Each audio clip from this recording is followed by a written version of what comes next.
పేరిట మీ అందరికీ షలోం. ప్రియులారా, నువ్వొంటరిగా కన్నీరు కారుస్తున్న సమయాన నీ హృదయ వేదనను లోకము అర్థము చేసుకోలేక నిన్ను హేళన చేసిన వేళ అందరూ నిన్ను విడిచిపెట్టినా నేను నిన్ను చేయి విడిచిపెట్టను అని నీ సృష్టికర్త అయిన దేవుడు ఈ ఉదయకాలమున నీతో మాట్లాడుతున్నాడు.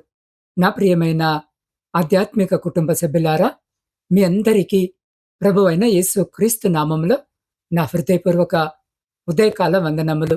ఈరోజు దేవుడు మీకు ఒక అద్భుతమైన కార్యాన్ని చేయబోతున్నాడు. మీ జీవితంలో ఉన్న చీకటి రోజులు ముగిసిపోయి ఒక నూతన వెలుగు ప్రకాశించబోతుంది. నిరాశలో ఉన్న మీ హృదయాలను దేవుడు ఈరోజు తన కృపతో నింపబోతున్నాడు. కాబట్టి ఈ ఉదయాన్నే మనమందరము కలిసి పూర్తి విశ్వాసముతో ఈ 3 నమ్మకమైన ప్రకటనలు చేద్దాం. నా వెనుక మీరు కూడా పూర్తి హృదయముతో చెప్పండి. ఈరోజు సర్వశక్తిమంతుడైన దేవుడు నా పక్షాన ఉన్నాడు. ఈరోజు నాకున్న ఆందోళనలన్నీ పటాపంచలవుతాయి. ఈరోజు దేవుని అపారమైన కృపను నేను అనుభవించబోతున్నాను. ఆమెన్. ప్రియులారా, దేవుని వాక్యము ద్వారా ప్రతిరోజు బలపడటానికి మరియు ఈ ఉదయకాల సందేశము మీ జీవితంలో ఒక గొప్ప ఆశీర్వాదకరముగా మారబోతుంది అని మీరు నమ్మితే వెంటనే ఈ వీడియోను లైక్ చేయండి. నా ఛానల్ని సబ్స్క్రైబ్ చేసుకోండి.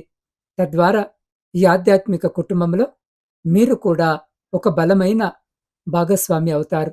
ఇప్పుడు మనం కళ్ళు మూసుకొని చిన్న ఉదయకాల ప్రార్థనతో దేవుని సన్నిధిలోనికి వెళదాం. పరిశుద్ధుడా, ప్రేమగల తండ్రి, ఈ నూతన ఉదయాన్ని మా జీవితంలో ఇచ్చినందుకు వందనములు. అయ్యా, ఈరోజు నీ వాగ్దానము ద్వారా మాతో మాట్లాడండి. వింటున్న ప్రతి హృదయాన్ని మీరు తాకుమని యేసు శక్తి కలిగిన నామమున ప్రార్థించి స్తుతించి అడిగి పొందుకొని ఉన్నాము మా పరమ తండ్రి. ఆమెన్. ప్రియ సహోదరి సహోదరులారా, ఈరోజు దేవుడు మన ధ్యానము కొరకు ఏర్పాటు చేసిన ప్రత్యేక భాగము మత్తయి సువార్త 12వ అధ్యాయము. ఈ అధ్యాయంలో మనం ఒక అద్భుతమైన హృదయాన్ని కదిలించే సత్యాన్ని చూస్తాం. ఇక్కడ యేసు క్రీస్తు ప్రభు సబ్బాతు దినమున సమాజ మందిరంలోనికి వెళ్ళినప్పుడు అక్కడ ఒక చేయి ఎండిపోయిన మనుషుడు ఉంటాడు. శాస్త్రులు, పరిసయ్యులు ఆయన మీద నేరము మోపాలని చూస్తూ సబ్బాతు దినమున స్వస్థపరచడము ధర్మమా అని అడుగుతారు. అప్పుడు యేసు వారి కఠినత్వాన్ని చూసి చలించిపోయి సబ్బాతు దినమున మేలు చేయుట ధర్మమే అని చెప్పి ఆ ఊచ చేయగలవాన్ని చూసి నీ చేయి చాపము అని ఆజ్ఞాపిస్తాడు. అతడు తన చేయి చాపగానే అది అవతలి చేతువలే బాగుపడుతుంది. నా ప్రియ ఆత్మీయ సహోదరి సహోదరులారా, ఒక్కసారి ఈ వాక్యాన్ని లోతుగా గమనించండి. నీ చేయి చాపము అని అన్నాడు. ఆ వ్యక్తి చేయి పుట్టుకతోనే లేదా మధ్యలోనో ఎండిపోయి ప్రాణము లేని ముద్దులా మారిపోయింది. సమాజంలో అతనికి గౌరవము లేదు. తన పని తను చేసుకోలేడు. కాని సృష్టికర్త అయిన యేసు ఒక్క మాట పలికాడు. అక్కడ చాపము అనే మాటలో దైవిక అధికారముంది. ఎండిపోవడం అంటే ఆశలు ముగిసిపోవడము, జీవితము నిష్ప్రయోజనంగా మారడము. కాని దేవుని వాక్యము అక్కడికి చేరినప్పుడు ఎండిపోయిన ఎముకల్లో సైతము జీవము ప్రవేశిస్తుంది. ఈ సంఘటన జరిగిన చారిత్రక నేపథ్యము చాలా ప్రాముఖ్యమైంది.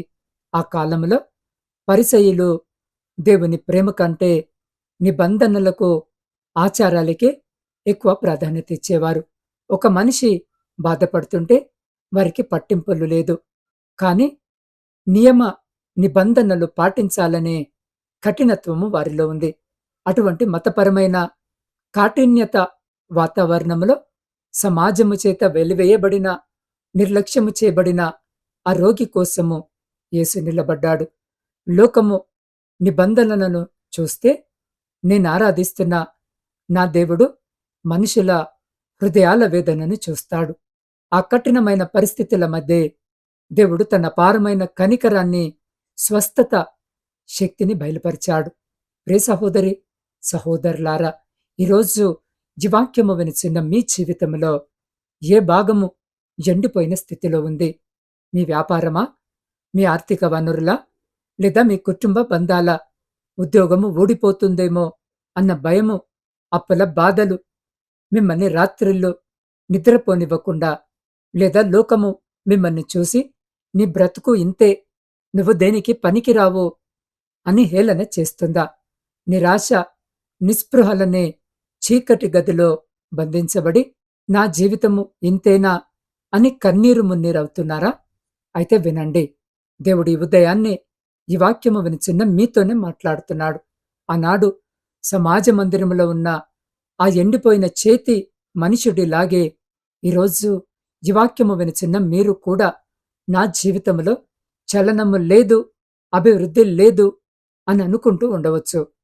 లోకములో ఉన్నవారు మీ బలహీనతలను ఎత్తి చూపుతూ మీ పైన నేరాలు మోపాలని చూస్తూ ఉండవచ్చు.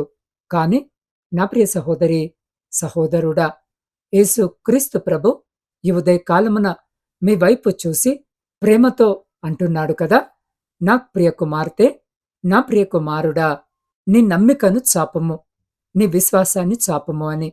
మీరు చేయవలసిందల్లా ఒక్కటే, లోకము వైపు చూడటము ఆపి దేవుని వైపు మీ చేతులెత్తండి. సబ్బాతు దినమున ఆ వ్యక్తి పరిసయ్యుల కఠినమైన చూపులను పట్టించుకోలేదు. యేసు మాట మీద నమ్మకముంచి దేవుని ఆజ్ఞకు లోబడి తన ఎండిపోయిన చేతిని చాచాడు. కదల్లేని ఆ చేతిని కదిలించడానికి ప్రయత్నించాడు. అది విశ్వాసమంటే. ఎప్పుడైతే మీరు మీకున్న కొద్దిపాటి విశ్వాసముతో అడుగు ముందుకు వేస్తారో అప్పుడే దేవుని కార్యము మీ జీవితంలో, మీ కుటుంబంలో ప్రారంభమవుతుంది.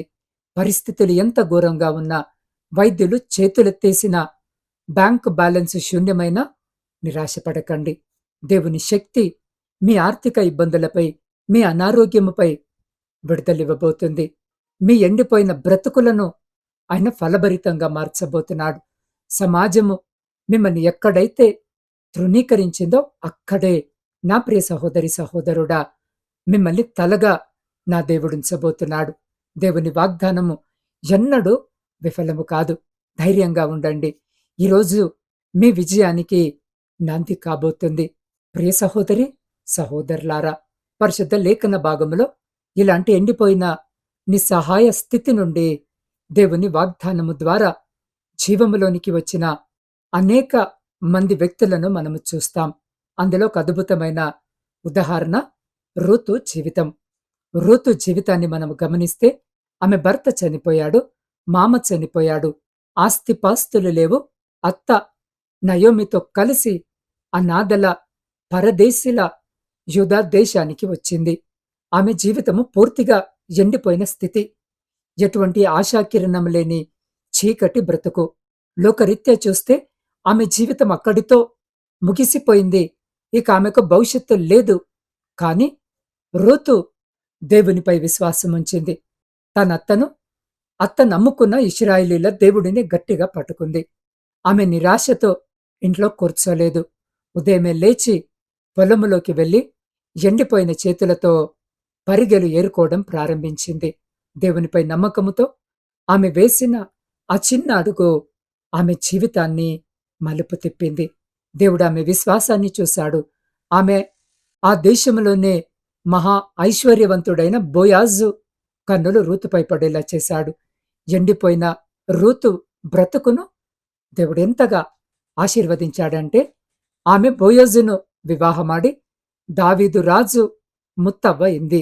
అంతేకాదు, సాక్షాత్తు యేసు క్రీస్తు వంశావళిలోనే ఆమెకు స్థానము లభించింది. నా ప్రియ సహోదరి, సహోదరుడా, రూతు జీవితములో కార్యము చేసిన దేవుడే ఇదిగో ఈరోజు ఈ వాక్యము వినిచిన మీ జీవితంలో కూడా ఉన్నాడు.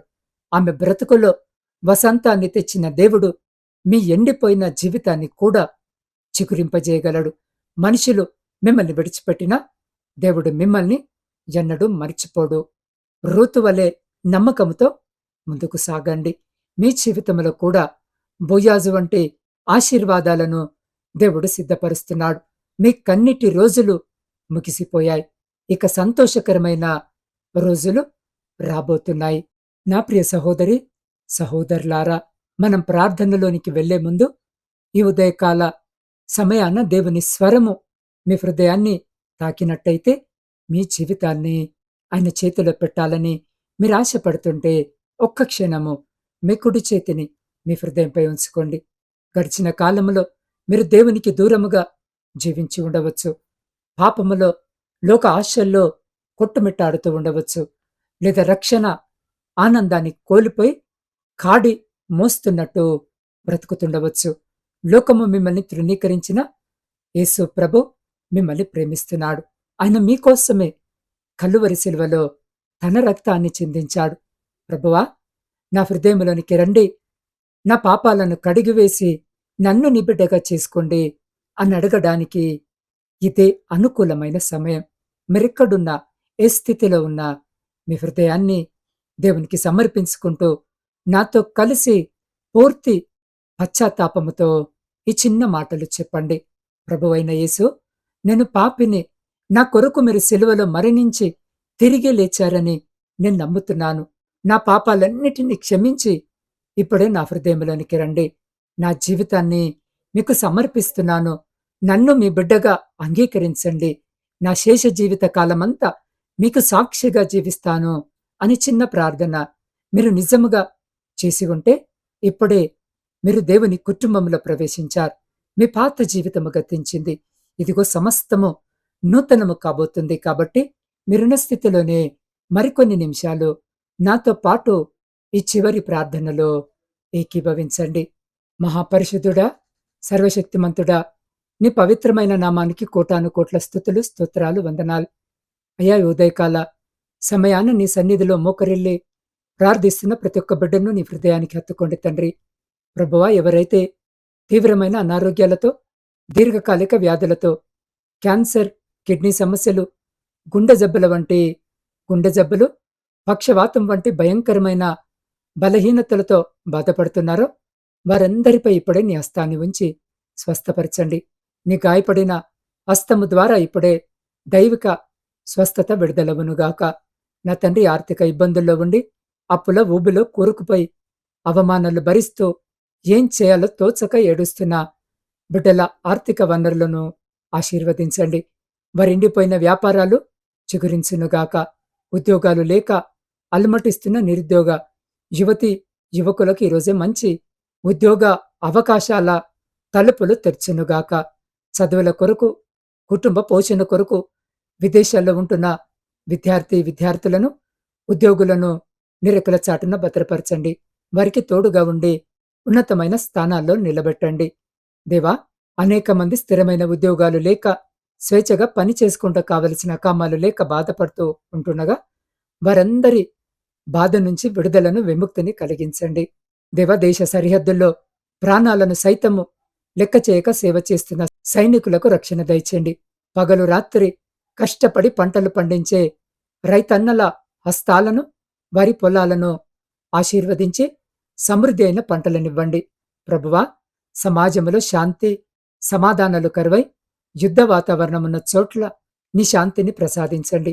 విడిపోయిన కుటుంబాలను, మనస్పర్ధలతో నలిగిపోతున్న భార్యాభర్తలను యేసునామములో ఇప్పుడే కలపండి.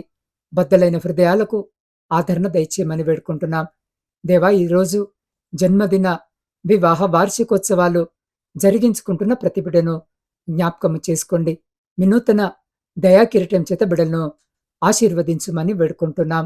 దేవా, నా ఆధ్యాత్మిక కుటుంబ సభ్యులు తమ హృదయాలలో పెట్టుకున్న ప్రతి గుప్త ప్రార్థనను, వారి అక్కరలను నువ్వెరిగి ఉన్నావు తండ్రి. వాటన్నిటినీ తీర్చి వారి ప్రయాణాలలో నీ రక్షణను అనుగ్రహించండి. ఈ రోజంతా వారికి ఎదురయ్యే ప్రతి సాతాను ఆటంకాలను, శత్రువుల శోధనలను యేసునామములో లయము చేస్తున్నాను. నీ కృప, నీ శాంతి ప్రతి ఒక్క బిడ్డపై కుమరించుమని మా ప్రభువును, మీ ప్రియకుమారుడైన యేసు శక్తి కలిగిన నామములో ప్రార్థించి, స్తుతించి, అడిగి పొందుకొని ఉన్నాము మా పరమ తండ్రి. ఆమెన్. నా ప్రియమైన దేవుని బిడ్డలారా, ఈరోజు మీరు భయముతో కాదు, లోకపు ఆందోళనలతో కూడా కాదు, దేవుని అద్భుతమైన శక్తితో, విజయముతో ముందుకు నడవబోతున్నారు. ఈ రోజంతా దేవుని కృప మీకు తోడుగా ఉంటుంది. ఈ సందేశము మీ హృదయాన్ని తాకినట్టయితే తప్పకుండా ఈ వీడియోని ఇప్పుడే లైక్ చేయండి. నా ఛానల్‌ని సబ్స్క్రైబ్ చేసుకోండి. క్రింద ఉన్న కామెంట్ సెక్షన్‌లో పూర్తి విశ్వాసముతో ఆమెన్ అని టైప్ చేయండి. దేవుడు మీ జీవితంలో చేయబోయే అద్భుతాలను విశ్వసిస్తూ ఈ మాటలను ప్రకటించండి. అలాగే ఈ ఆశీర్వాదకరమైన సందేశాన్ని మీతోనే ఉంచుకోకుండా కనీసము మీ వాట్సాప్ ద్వారా 3 వ్యక్తులకు పంపించండి. మీ వాట్సాప్ స్టేటస్‌లో కూడా షేర్ చేయండి. తద్వారా నిరాశలో ఉన్న మరికొందరికి మీరు నిరీక్షణను ఇచ్చిన వారవుతారు. ప్రియులారా, మీకేమైనా ప్రత్యేక ప్రార్థన అభ్యర్థనలు ఉన్నట్టయితే స్క్రీన్ మీద కనిపిస్తున్న నా వాట్సాప్ నంబర్‌కి పంపించండి. లేదా ఫోన్ ద్వారా నాకు తెలియజేయండి. నేను మీ కొరకు ప్రార్థిస్తాను. రేపటి నూతన ఉదయకాల సందేశంలో మనమందరము కలిసి మత్తయి సువార్త 13వ అధ్యాయము ద్వారా దేవుడు మనతో ఏం మాట్లాడబోతున్నాడో, పరలోక రాజ్యపు మర్మాలను ఎలా వివరించబోతున్నాడో ఎంతో శక్తివంతముగా తెలుసుకోబోతున్నాం. కాబట్టి రేపటి సందేశము కొరకు ఆశతో కనిపెట్టుకోండి. అంతవరకు దేవుని కృప మీకు, మీ కుటుంబాలకు తోడయుండును గాక. God bless you.